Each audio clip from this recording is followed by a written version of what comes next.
सुन, जब हम chapter start किए थे आपका कॉस्ट अकाउंटिंग, तो आपको हम एलिमेंट ऑफ कॉस्ट बताए थे। क्या क्या बताए थे? Material, labour, expenses. मटेरियल का कितना टाइप था? 2, direct material, indirect material. Labour का कितना टाइप था? 2, डायरेक्ट, इनडायरेक्ट। और एक्सपेंसेस का डायरेक्ट, इनडायरेक्ट। पक्का?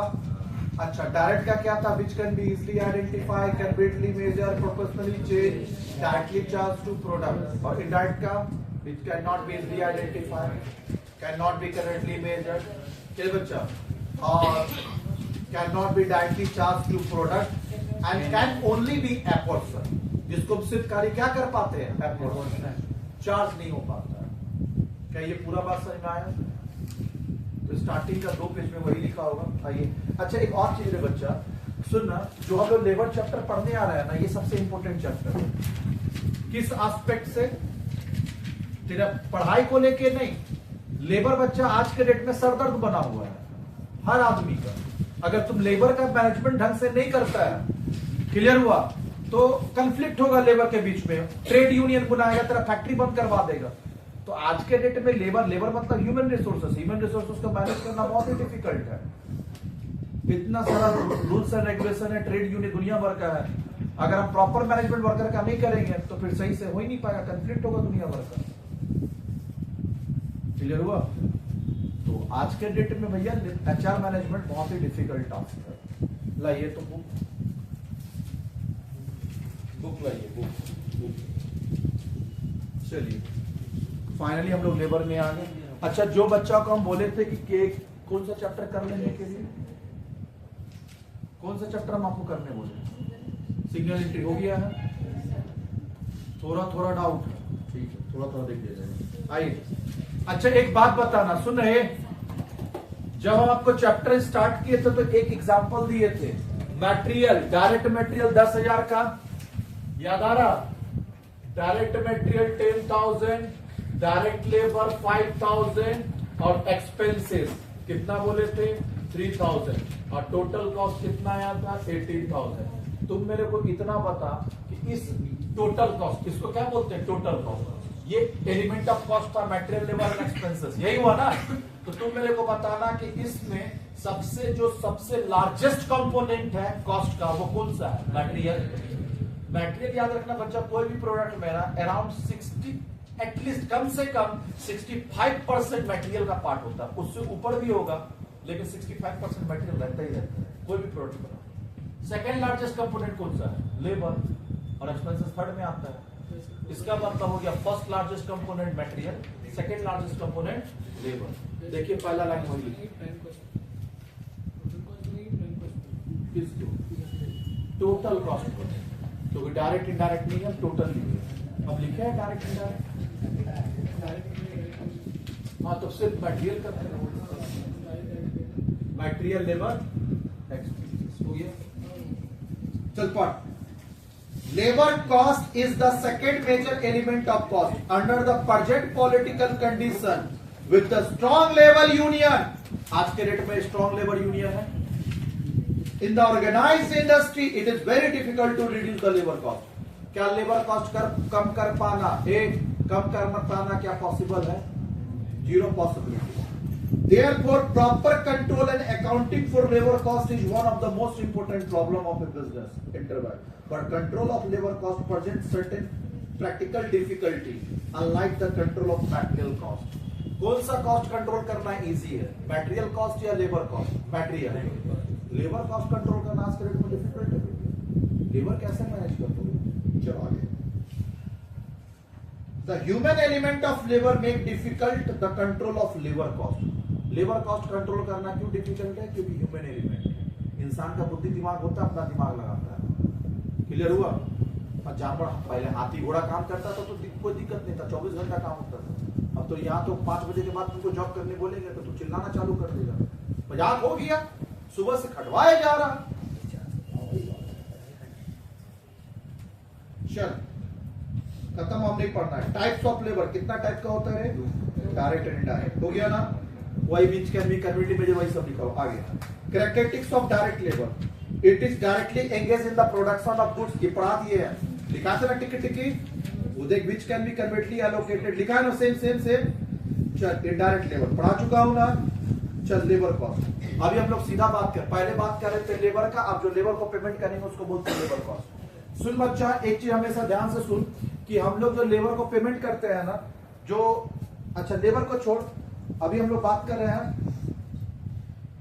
कोई भी बंदा कहीं जॉब करता है तो सुना है कि 50,000 पेमेंट है और कट छट के 45 मिलता है। हाँ हाँ हाँ, गुफ्तगू हो गया, बातें हो गई। हाँ तो सुन बच्चा, कहीं भी तुम सुना है कि 50,000 पेमेंट है, कट छट के कितना मिलता है? 45। तो बच्चा उसका टोटल सैलरी जो होता है ना 50,000, वो 50,000 खाली हार्ड कैश नहीं होता है। जैसा भी बैंगलोर साइड में बच्चा गंदगी मचा हुआ है, तुमको पैकेज बोलेगा 25 लाख रुपया, अब तुम उससे सही अगर नहीं पूछा ना तो तुम धोखा खाएगा। जैसे जान पहचान का है, वहां ज्वाइन किया है, बोला भैया बड़ी धोखा हो गया। क्या बोल दिया? 25 लाख का पैकेज है। जब ज्वाइन कर लिया तो बोला आपका कैंटीन का नाम पे 6,000 रुपया कट रहा महीना। कैंटीन का नाम पे कितना? तो बोलता भैया हम तो घर से खाना लेके जाते हैं। अरे भैया जिसका शादीशुदा तो वाइफ का हाथ का खाना खाएगा नहीं कि कैंटीन का खाएगा? तो बोला हम कैंटीन का नहीं खाए। बोला खाइए या नहीं खाइए, 6,000 महीना तो कटेगा। तो कितना हो गया? 72,000 कटा हुआ। 25 लाख से 1 लाख तो गायब कर दिया वो। उसका कॉफी मशीन इंस्टॉल करके रखा है, 1,500 रुपया महीना कॉफी मशीन का नाम पे काट। हाँ ऐसी करके अनाप शनाप नाम से काट रहा। फिर तुम पर्सनल गाड़ी से भी आ, लेकिन कंपनी का अलग गाड़ी जाता है बस, पिक एंड ड्रॉप फैसिलिटी है तो लेने लाने के लिए, तो उसका नाम पे कुछ काटेगा कन्वेंस का नाम पे कि हम प्रोवाइड करें। अब तुम जा या नहीं जा बस में, बस तो जा रहा है ना, तुम क्यों नहीं आ रहा उसको? नहीं भैया हम अपना कार से आऊंगा, तो भी पैसा काटूंगा। इसका मतलब वो सामने वाले का ना बच्चा कट छट के वो पता चला कि उसको 20 का ही टारगेट मिला है, तो 5 लाख का तो धोखा खा गया ना। इसका मतलब आज के में कंपनी में कहीं भी काम करते हैं तो फुल डिटेल पूछ के कैसे क्या है। तो कोई भी सैलरी होता है ना, उसमें बहुत सारा एलिमेंट होता है। क्या एलिमेंट होता है? तो उसमें पहला एलिमेंट होता है बेसिक सैलरी, बेसिक पे बोलते हैं। फिर उसमें ना अदर अलाउंसेस का नाम पे ना बहुत सारा जोड़ के रखेगा। तुम रिश्तेदार के यहाँ पे रह रहा, घर का नाम पे पैसा तुम्हारा क्या है काटेगा। हाँ तो जाके रहिए आप वहां पे, तो बोलेगा नहीं रहेंगे, रहिए या नहीं रहिए हम तो दे दिए ना। क्लियर हुआ? 10,000 उसका महीना काटेगा नाम पे, 1,20,000 उसका काट दिया तेरे को। क्लियर हुआ? तो जॉब आप कहीं भी करेंगे कोई भी कंपनी में, तो पहले फुल डिटेल लीजिए कि क्या कैसा पेमेंट होगा, मेरे को बाइफरकेशन बता दीजिए। अब सीधा पैकेज मत बोलिए, मेरे को बताइए बेसिक पे क्या होगा, क्या क्या हिसाब से आप कितना टोटलिंग करके देंगे आप मेरे को। क्लियर? जो बेनिफिट तुम नहीं भी ले रहे उसके लिए भी तुम्हारा पैसा कट रहा वहां पे। क्लब फैसिलिटी होगा, क्लब का नाम पे पैसा काट रहे थे, सही बात कि यहाँ क्लब का मेंबरशिप आपको दे रहे हैं। नहीं चाहिए ना भैया, आपको हार्ड कैश का बात करना, हाथ में रखा, हाथ में कैश कितना देगा उसका बात कर। हम तो कोई आदमी बोलता सीधा कैश का बात कर, अदर बेनिफिट का बात मत कर। क्लियर है? लेकिन भैया आज के में सब वैसे ही घुमाता है ट्रांजेक्शन, तुमको फंसा के पहले बात हो, और आदमी 25 लाख देखते पगला जाता है पहले। सुन, अरे भैया कहीं तेरा पेमेंट 15 लाख मिल रहा, कोई अगर तेरे को 25 लाख रुपया दे रहा तो पूछ पूरा 25 लाख तेरे को 10 लाख अचानक बढ़ेगा किसी तरह? सीए एक जगह 15 मिला, सीधा 25 बढ़ा दिया, तो कुछ ना कुछ किया होगा, सामने वाले स्कीम बताया होगा। बेसिक सैलरी उसमें होता है पहला। दूसरा होता है बच्चा और सब बेनिफिट का नाम पे पैसा जोड़ा जाता है, जैसे आपको घर दे देगा। क्लियर है? अच्छा, इसमें दो चीज होता है, एक होता है अलाउंसेस, एक होता है परक्यूजेस। अलाउंसेस का मतलब होता है benefits in kind, benefits in kind को हम लोग बोलते हैं बच्चा परक्यूजेस, जो काइंड में बेनिफिट देना। और बेनिफिट्स इन कैश को बोलते हैं हम लोग बच्चा अलाउंसेस। तो कुछ अलाउंसेस होता है, कुछ परक्यूजेस होता है। जैसे बैंगलोर गया जॉब करने के लिए, सामने वाला तेरे को क्या है ना घर दे दिया, तो काइंड में है ना, जाइए घर में रहिए, इसको क्या बोलेंगे? परक्यूजेट्स। परक्यूजेट्स का मतलब non monetary benefits, non monetary benefits. Non monetary मतलब जहां पैसा नहीं होगा पक्का। लेकिन तू बैंगलोर गया और सामने वाला बॉस बोला सुनिए आप अपने हिसाब से जो आपको घर पसंद होता है आप उस टाइप का घर खोज लीजिए, कंपनी आपको महीने का 20,000 रुपया रेंट देगा। क्लियर हुआ?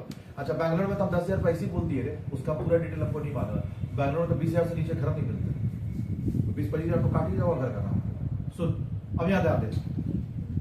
हाँ, तो अगर तुमको बोल दिया कि कंपनी आपको प्रोवाइड करेगा 20,000 पर मंथ, क्लियर हुआ, समझ में आ रहा, तो उसको हम लोग क्या बोलेंगे बच्चा, अलाउंसेस। मतलब घर खोजा तुम, 20,000 रुपये महीना बॉस देगा, तुम जाकर मकान मालिक को पे कर। और इसका पूरा नाम होता है हाउस रेंट अलाउंसेस। क्या बोलेंगे इसको, house rent allowances. House rent theory पूरा डिस्कस इसलिए कर रहे हैं कि वहां जो पूछेगा आप जवाब दे पाएंगे। पूछेगा तेरे से मॉनेटरी बेनिफिट्स क्या होता है, नॉन मॉनेटरी क्या होता है, जवाब दे पाएगा। हाउस रेंट अलाउंसेस, मॉनेटरी या नॉन मॉनेटरी, मॉनेटरी, पैसा दिया ना और जाके तुम घर खोजा उसमें रहा ना, तो ये कौन सा बेनिफिट्स है, मॉनेटरी यानी अलाउंसेस। इसको हम लोग क्या बोलेंगे, अलाउंसेस। मॉनेटरी बेनिफिट्स मतलब अलाउंसेस। क्लियर हुआ, बेनिफिट्स इन कैश। और वही घर बोला तो परक्विजिट्स, उसका नाम होता है RFA, rent free accommodation. HRA का नाम सुना है, HRA, मेरे को HRA मिलता है कंपनी से। HRA का मतलब घर तो भाड़ा पे खोज ले, कंपनी भाड़ा देगा, HRA। मेरे को RFA मिलता है, RFA मतलब कंपनी भाड़ा पैसा नहीं दिया है, कंपनी तेरे को घर दे दिया। क्लियर, उसको बोलते हैं रेंट फ्री एकोमोडेशन। ये बच्चे एक काम करना, कॉपी निकाला, ये सब जो शॉर्ट फॉर्म फुल फॉर्म है ना, ये सब लिखते चले ताकि बाद में पढ़ने में दिक्कत ना हो। अभी क्या क्या बोले हम, HRA फुल फॉर्म सुने। एक काम करना ना, ऐसे नहीं लिखना, ऐसे नहीं लिखना है, ऐसे लिखना है। Monetary benefit, non monetary, 2 column बना, सीधा कॉपी रखना, कॉपी घुमाने का दरकार नहीं है। 2 कॉलम बना ले, एक साइड लिख मॉनेटरी, एक साइड लिख नॉन मॉनेटरी। मॉनेटरी इधर लिखा है, नॉन मॉनेटरी इधर लिखा है। चल, मॉनेटरी में क्या बताया रे, अच्छा मॉनेटरी बेनिफिट्स, इस साइड लिख मॉनेटरी, इस साइड लिख नॉन मॉनेटरी। मॉनेटरी के ऊपर क्या लिखेगा, benefits in cash, benefits in cash. और नॉन मॉनेटरी में क्या लिखेगा, benefits in kind, benefits in, लिखिए benefits in cash, benefits in kind, benefits in cash, benefits in kind. लिख लिया, लिखा। अच्छा, फिर मॉनेटरी में और क्या लिखेगा, अलाउंसेस। क्या लिखेगा, अलाउंसेस। और वहां पे क्या लिखेगा, परक्विजिट्स, PERQUISITES, परक्विजिट्स। परक्विजिट्स समझ में आया, परक्विजिट्स जिसको प्यार से बोलते हैं पर्क। क्या बोलना है बच्चा, परक्विजिट्स। स्पेलिंग बोलना है, PERQUISITES,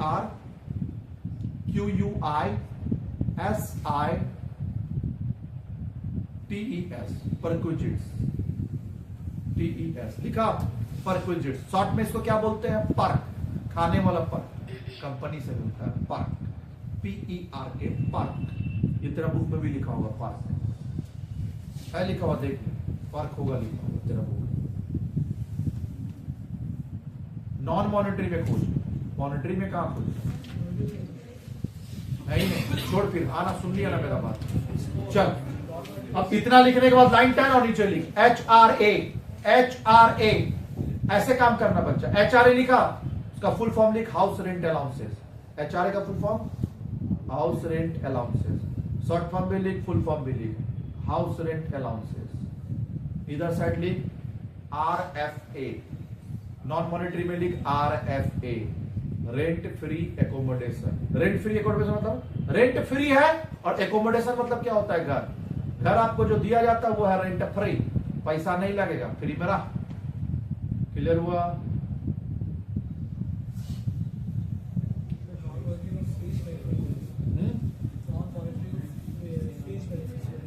अच्छा। और एक रे, नॉन मॉनेटरी का एक और नाम है fringe benefit. Fringe benefit, non monetary को फ्रिंज बेनिफिट बोलते हैं, FRINGE, फ्रिंज बेनिफिट। ये बुक में भी लिखा हुआ है, फ्रिंज बेनिफिट, नॉन मॉनेटरी को फ्रिंज बेनिफिट। कौन सा बेनिफिट, फ्रिंज बेनिफिट।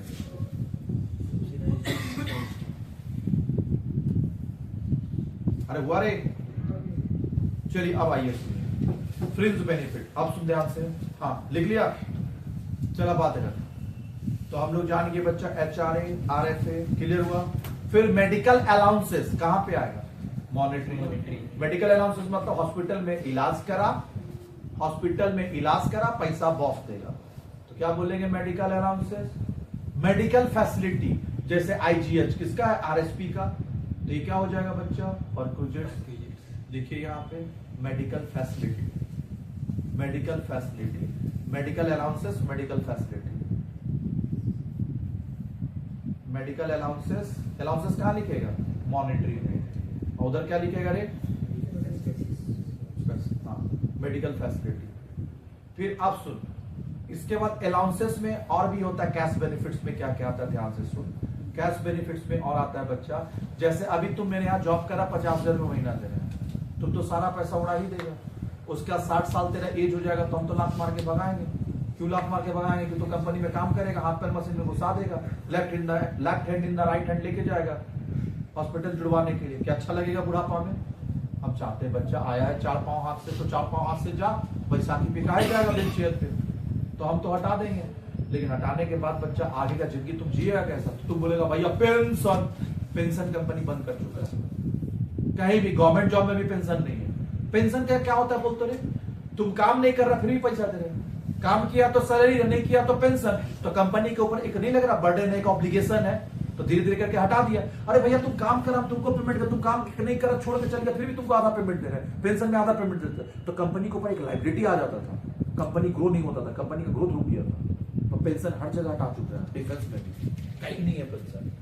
तो फिर जिंदगी कैसे जिएगा? तो एक और तरीका ये लोग लाया। क्या तरीका लाया?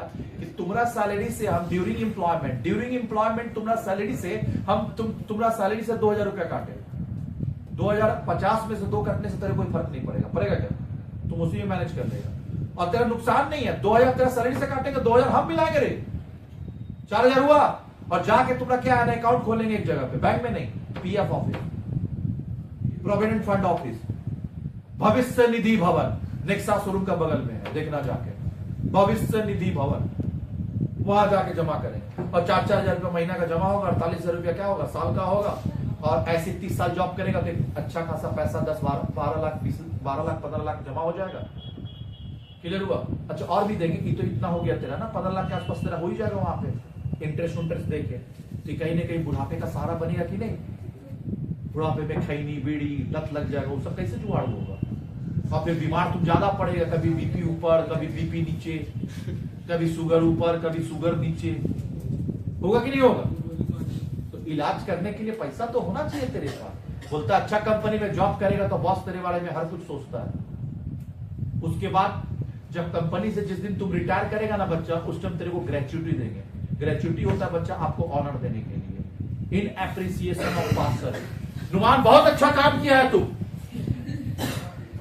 हाँ 60 साल हो गया, तुम 31 साल तक कंपनी में रहा, समझा? तो हम चाहते तुमको ऑनर दिया जाए, तो तुमको ऑनर के रूप में ग्रेच्युटी देंगे। क्या देंगे? ग्रेच्युटी। इसको कौन सा बोलेंगे? फ्रिंज बेनिफिट, मतलब मॉनेटरी या नॉन मॉनेटरी? मॉनेटरी। कैसे देंगे? तो मॉनेटरी बेनिफिट में लिख ग्रेच्युटी।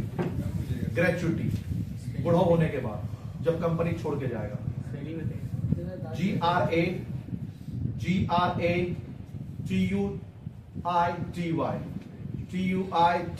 ग्रेच्युटी।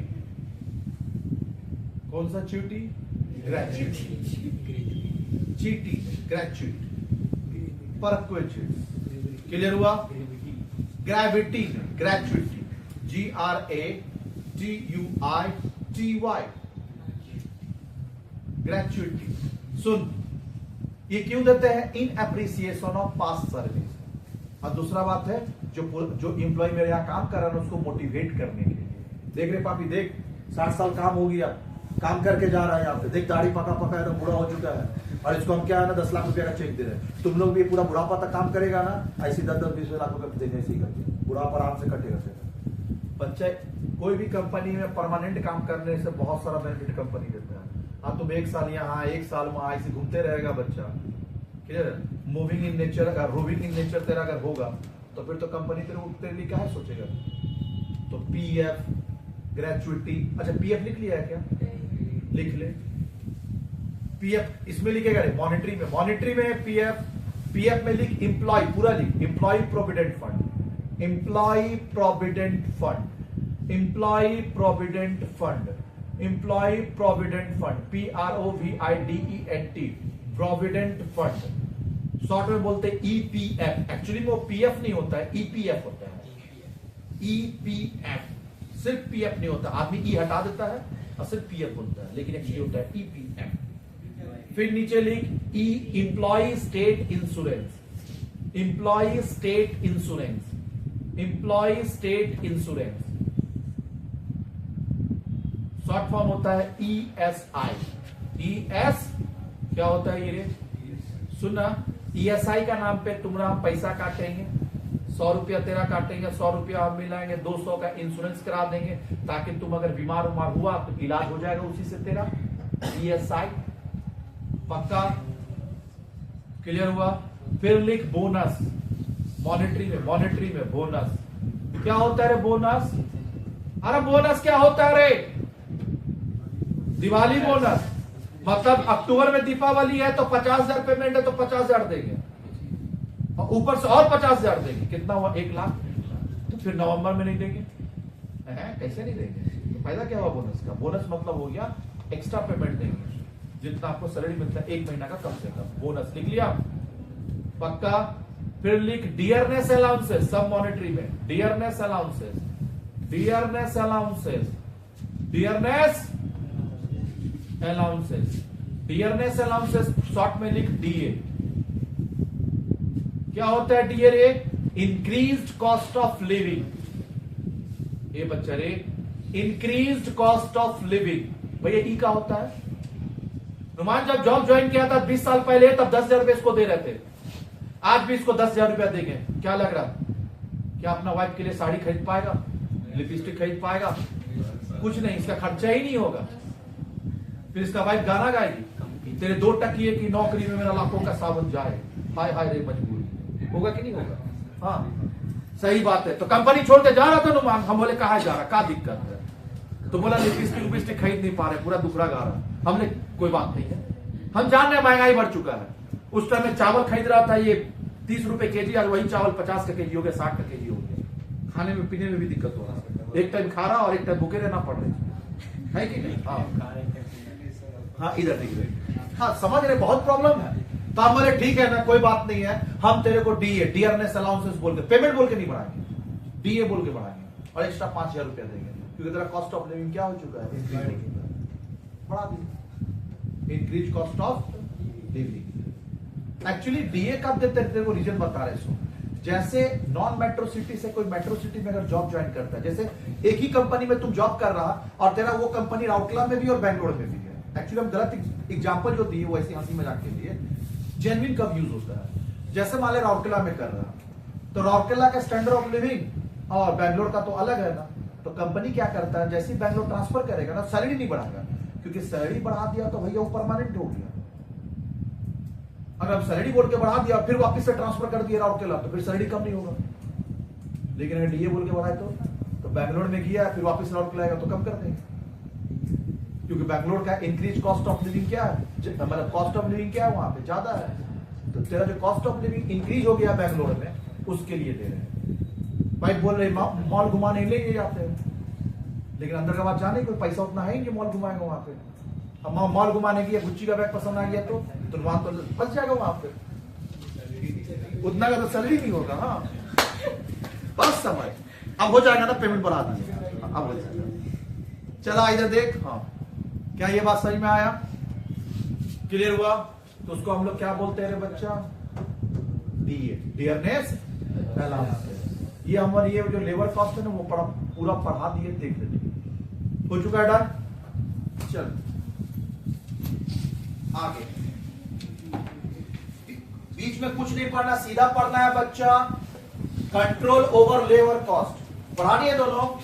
लेबर कॉस्ट को कंट्रोल करने के लिए हम लोग 6 डिपार्टमेंट सेटअप करते हैं। कितना डिपार्टमेंट? लेबर कॉस्ट को कंट्रोल करना है तो 6 डिपार्टमेंट बनाना होगा, तब जाके हम लेबर कॉस्ट को कंट्रोल कर पाएंगे। सुनना है ना तू?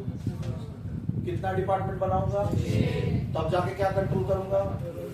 तो ये 6 डिपार्टमेंट दिया हुआ है। कंट्रोल ओवर लेबर कॉस्ट का मिलेगा आपको सेकंड पेज पे, लास्ट में मिलेगा, देख एक लाइन लिखा होगा, फॉलोइंग 6 डिपार्टमेंट। मिला रे?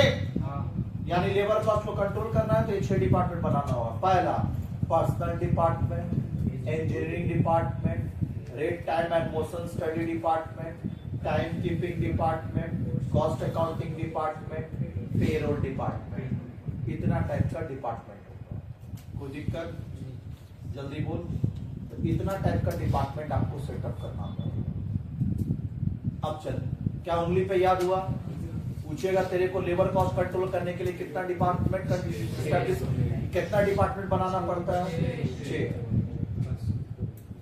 क्लियर? चल, personnel department, engineering department, rate and time, उंगली पे याद हुआ? Personnel department, engineering department, rate time and motion study department, time keeping department, cost accounting department, payroll department. हुआ? चल, अब एक एक डिपार्टमेंट, यही 6 डिपार्टमेंट में 6 पूरा चैप्टर खत्म है ये वाला। पहला पेरोल डिपार्टमेंट। काम क्या है? पेरोल नहीं, पहला पर्सनल डिपार्टमेंट। पर्सनल डिपार्टमेंट का काम होता है रिक्रूटमेंट करना। अरे कंपनी में कितना स्टाफ लगेगा वो रिक्रूट करना। ये तुम लोग का मैनेजमेंट चैप्टर में भी पढ़ाए थे, याद आ रहा? और रिक्रूटमेंट करने के लिए पहले कि तुमको क्या करना पड़ता है? हर डिपार्टमेंट से रिक्विजिशन लेना पड़ता है कि भैया किस डिपार्टमेंट में कितना लेबर चाहिए। प्रोडक्शन डिपार्टमेंट कितना लेबर, सेल्स डिपार्टमेंट कितना लेबर, सारा डिपार्टमेंट से पहले इंक्वायरी करना पड़ता है, उसके बाद जाकर रिक्रूटमेंट करते हैं। इसका मतलब हो गया कि वर्कर को रिक्रूट करने का काम कौन करता है? Personal department. पक्का? जब हाँ वर्कर को रिक्रूट कर देगा ना बच्चा, क्लियर हुआ? तो कॉपी 2 डिपार्टमेंट को भेजना पड़ता है, एक पेरोल डिपार्टमेंट और एक time keeping department. Time keeping department for attendance purposes और payroll department for payment, wages, salary sheet जो बनाएंगे। चलिए हम लोग उसके बाद नीचे स्टार्ट करें personal department. To keep labour cost under control, to keep labour cost under control, economic utilisation of labour is needed of the industry. To advise this objective, personal department should be set up. Personal department should be set up. To look after the following function. क्या क्या देखेगा? देख, recruitment, selection, placement, ये सब काम करना, training देना, उसको एजुकेशन देना, वेजेस एडमिनिस्ट्रेशन करना, कितना वेजेस किसको देना है, health and safety, welfare, industrial relation, ये सब डिसाइड करना। पक्का? उसका नीचे का ब्रैकेट को ब्रैकेट, नीचे का बोल्ड लाइन को ब्रैकेट लगाइए। Whenever a new worker is recruited, a copy of appointment letter, गोलाकार, a copy of appointment letter containing all the terms and condition of employment must be sent to, किसको भेजेंगे? Time office for recording attendance, payroll department for making enrolment in the payroll. कोई दिक्कत? अब सुन बच्चे, employ placement requisition, ये बच्चे सुन। हाँ, employ को रिक्रूट करना, ये रिक्विजिशन कहां से लाएगा? तुम हर डिपार्टमेंट में रिक्वेस्ट करेगा। स्टेज वाला बोला भैया मेरे को 5 बंदा चाहिए, स्किल, सेमी स्किल, अनस्किल, किस टाइप का चाहिए वो लिख के भेजेगा। तो जैसा जैसा डिपार्टमेंट का रिक्विजिशन होगा उस हिसाब से तो क्या करेगा? रिक्रूटमेंट करेगा। तो बच्चा रिक्रूट जो स्लिप में जिसमें लिख के भेजेगा कि मेरे को इतना वर्कर, इतना स्किल, अनस्किल का चाहिए, उसका फॉर्मेट कैसा होता है? 3 मार्क्स में आता है। अगर आ गया तो नीचे फॉर्मेट दिया है। Following are the 2 important record used in the connection with recruitment and placement worker. ये बच्चे बोला का 2 record, 2 important record। कौन सा 2 important record? पहला employee placement requisition, कैसा दिखता देख तो रे? number of employee required, category, job specification, description required, requisition by sales department, approved by personal department, sign हो गया। उसके बाद जो वर्कर रिक्रूट हो जाएगा तो ये बच्चे बात नहीं, फिर एम्प्लॉय का हिस्ट्री कार्ड बनाएंगे। हिस्ट्री कार्ड मतलब तुम्हारा नाम क्या है, तुम्हारा एड्रेस क्या है, शादीशुदा है कि नहीं, बच्चा है कि नहीं, पुराना जॉब जो छोड़ा क्यों छोड़ा, हमको क्यों छोड़ के जा रहा, मतलब कभी एक कंपनी छोड़ के आया, कभी न कभी मेरा कंपनी जब छोड़ेगा ना तो फिर ये हिस्ट्री कार्ड में लिखाते हैं। ज्वाइनिंग करने में ज्वाइन क्यों किया ये भी रीजन, छोड़ के जाएगा वो भी रीजन, दोनों लिखाएंगे। पक्का? चल पढ़। Name, department, address, date of birth, education, marital status, previous employer, reason for leaving him, reason for leaving us. ये आप लोग को भी रखना चाहिए एक कॉपी। समझ में आ रहा? रीजन फॉर लिविंग हिम, उसको क्यों छोड़ के आए, आया और फिर मेरे को क्यों छोड़ के जा रहा, तो ये वाला हिस्ट्री कार्ड तेरे को रखना चाहिए। Category, engaged on as grade, starting पे चिल्ड्रन कितना है, ये सब पूछेगा तुम कॉलेज में। अच्छा ये क्या ये खत्म हुआ? अब नीचे ये बच्चे क्या यहां समझ आया? फिर control on recruitment of labour, ये बच्चे रिक्रूटमेंट ऑन लेबर, ये बच्चा बात नहीं सुनना, अगर बात करेगा भैया तो मैं नहीं पढ़ाऊंगा, मैं छुट्टी देके भागा गया। Control on recruitment of labour, labour को कंट्रोल कर, ये बच्चा control on recruitment of labour, recruitment of labour जो तुम करेगा, ये बच्चे कहीं लेबर ज्यादा ना हो जाए, ज्यादा होगा तो लेबर कॉस्ट हो ज्यादा बढ़ जाएगा, उसको कैसे कंट्रोल करेंगे? तो नीचे नीचे स्टेप दिया, all recruitment should be made only through, भैया कोई भी अपना मन से स्टाफ नहीं रखेगा, पर्सनल डिपार्टमेंट रिक्रूट करेगा, तुम रिक्विजिशन मांग, अपना मन से हिम्मत कैसे हो तुम स्टाफ रखने का?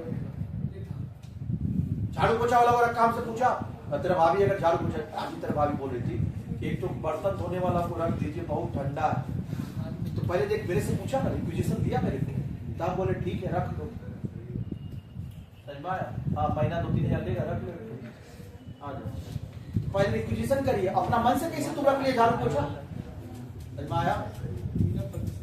बिना परमिशन करना।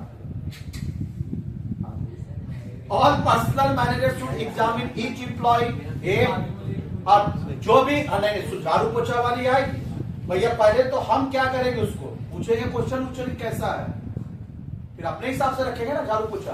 क्या ये समझ में आया कि पर्सनल डिपार्टमेंट हर चीज को क्या है? The personnel manager should examine, गोलाकर should examine each employee placement requisition to see whether there is any possibility of transferring surplus labour from other area. Clear हुआ? चलिए, एम्प्लॉयमेंट ऑफ कैजुअल और temporary worker should be prefer, permanent worker ज्यादा अच्छा कि temporary? Temporary पे आज के date में हर जगह टेम्पररी हो गया, रेलवे में जाके देख जितना भी सफाई कर्मचारी लोग आता सब टेम्पररी है, कि परमानेंट कर देंगे तो कॉलेज में ही देख लेना कोई परमानेंट है। परमानेंट प्रोफेसर अगर रखेंगे तो महीना का 1 लाख रुपए पेमेंट देना हो एक प्रोफेसर को, और अभी जो टेम्पररी को कितना पेमेंट मिलता है? 12,000, 10,000, 20,000, जो बहुत दिन से होगा उसको 20 मिलेगा, जो टेम्पररी ज्वाइन किया होगा वो सब 12-15 में होगा, पैसा बचा। टेम्पररी रखेंगे कम पैसा में होगा, परमानेंट कर देंगे ना तो फिर हो गया दिक्कत। आज के डेट में परमानेंट कहीं नहीं है, कोई भी कॉलेज में बता, तेरा को म्युनिसिपल कॉलेज में एक ही 2 ही जन परमानेंट होगा, एक पहाड़ी सर जो एचओडी है और एक प्रिंसिपल। म्युनिसिपल गवर्नमेंट कॉलेज में चल जाए 2 ही परमानेंट है, एक एचओडी और एक प्रिंसिपल, बाकी सब टीचर क्या है? टेम्पररी है। टेम्पररी को हम लोग क्या बोलते हैं? टेम्पररी को क्या बोलते हैं? कैजुअल। कैजुअल वर्कर ज्यादा प्रीफर किया, casual temporary worker should be preferred. Preventive steps should be taken to reduce absenteeism, absent नहीं होना चाहिए। फिर mechanism of operation should be considered, clear है? फिर labour utilisation report should be introduce, labour को कहां यूज किया रे बताना होगा, कौन सा डिपार्टमेंट में लेबर क्या है, काम किया, कितना घंटा किया बता, चल खत्म। इसके बाद हम लोग एक टॉपिक पढ़ेंगे, यहां से हो सकता है तेरे को वाइवा में पूछे, लेबर टर्नओवर, हॉट टॉपिक रहता है वो लोग का लेबर टर्नओवर। हाँ अरे जरूरी नहीं कि टॉपिक से ही पूछेगा, कहीं से टॉपिक से ही पूछता, दूसरा चैप्टर रुक ये खत्म नहीं हुआ, ये खत्म करूंगा। अच्छा ये यही के बाद यहाँ रोक देंगे, कल सेकंड चैप्टर पढ़ा देंगे। सुन कल होगा तो मैथ्स नहीं है, बात नहीं। हाँ आईसीयू कंप्लीट कर देंगे 1.5 घंटा, क्लियर हुआ? परसों तो कल ही पढ़ाना होगा। अबे छुट्टी कहाँ दिया मैं? मैंने कब छुट्टी है? सुन, लेबर टर्नओवर का मतलब होता है लेबर आएंगे लेबर जाएंगे, लेबर आएंगे लेबर जाएंगे, लेबर आएंगे लेबर जाएंगे। तो लेबर आएंगे लेबर जाएंगे मतलब लेबर टर्न करेंगे, इसी को बोलते हैं लेबर टर्नओवर। अच्छा है या खराब है? खराब है। कैसे? लेबर आएगा, उसको अभी तुम बोले ना ट्रेनिंग देना पड़ता है, ट्रेनिंग दिया, पढ़ाया लिखा सब किया, खर्चा नहीं होता ट्रेनिंग में, 20-30 हजार रुपया खर्चा किए ट्रेनिंग में। अरे बच्चा उसको ट्रेनिंग देने के लिए बुलाना पड़ता है अलग से स्टाफ, खर्चा होता है। ट्रेनिंग ऐसी थोड़ी ना हो जाता है। जैसे हम बता रहे, एक आदमी बता रहा था कि दिल्ली साइड में किसी का ट्रेनिंग लगा, वो जेसीबी के पास तोड़ दिया 2.5 लाख रुपया का। तो ऐसे ऐसा फटका लगते रहता है कंपनी में, और उसका जब ट्रेन हो गया उसका तुम कंपनी छोड़ के निकाल लिया। होता है ना कभी कभी, काम सीख लिया और छोड़ के भागता, मालिक को दिक्कत होता है कि नहीं, भैया काम सीख लिया भाग गया, होता है कि नहीं होता है? इतना दिन सिखाया, खर्चा किया और भाग गया काम सीखने का बाद। तो बच्चा ये लेबर टर्नओवर अच्छा नहीं होता है। रोग एकदम चुप रहेंगे और हम जो बोलेंगे वो सुनो, आपका बात नॉन चालू, समझ में आ रहा है? हाँ, मुंह पे ताला लगाएगा, हम जहां तक टॉपिक पढ़ाए वहां तक पढ़ के जाना हो। पहले भी बोल के रखे थे 7 बजे तक होगा भी क्लास, आज से चल चले। सुन अब बात मेरा सुन, कौन सा टिके सुनेगा?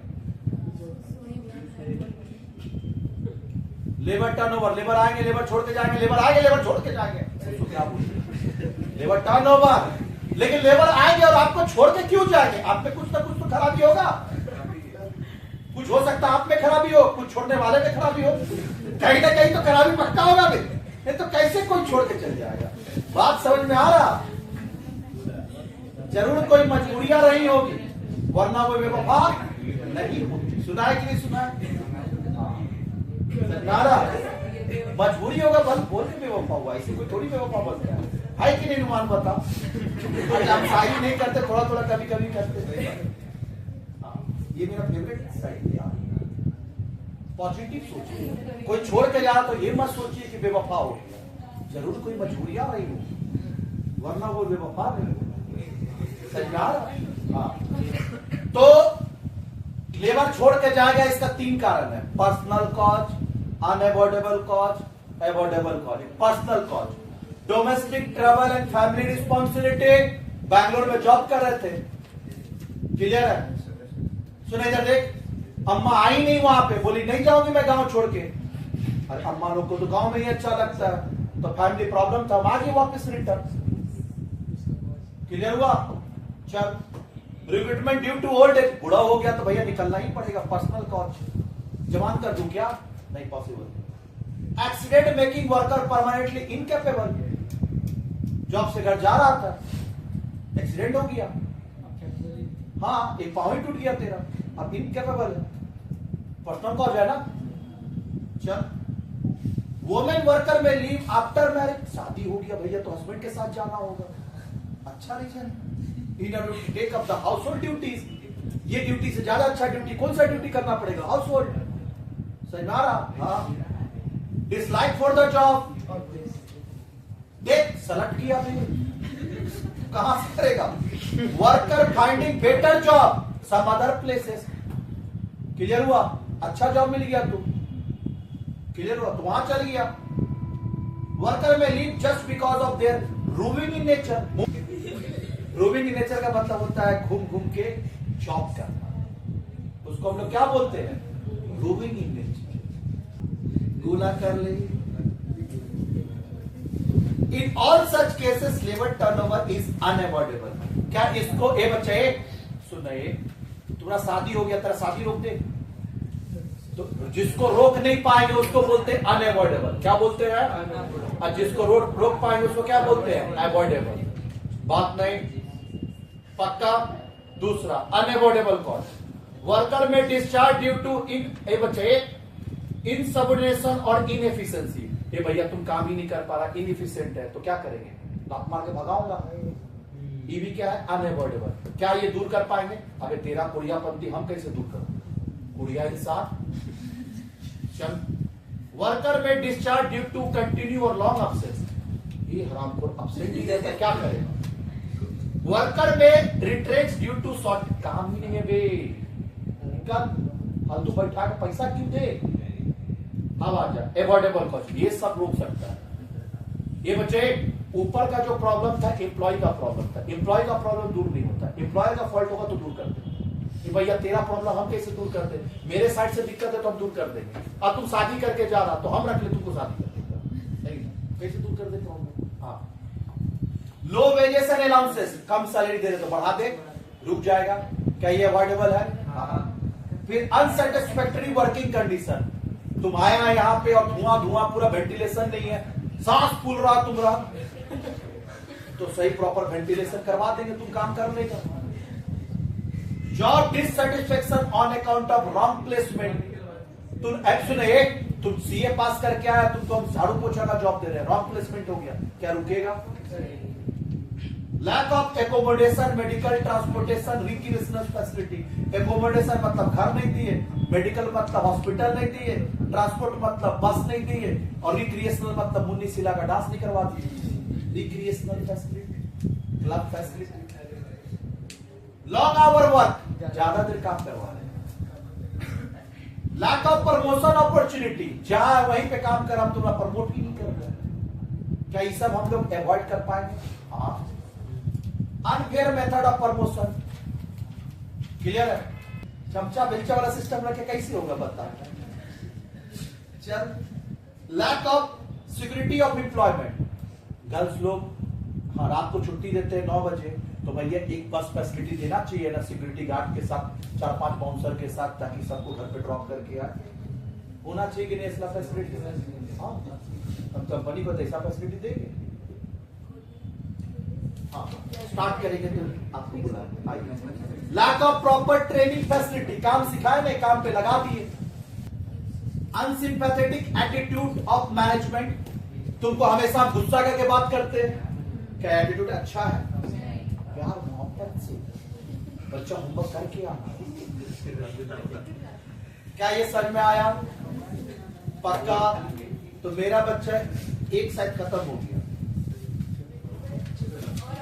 अच्छा, सेकेंड चैप्टर हम लोग कल स्टार्ट करेंगे, फर्स्ट चैप्टर भी यहीं पे पेंडिंग रखें। वैसे ये चैप्टर बहुत बड़ा है, समझ में आया?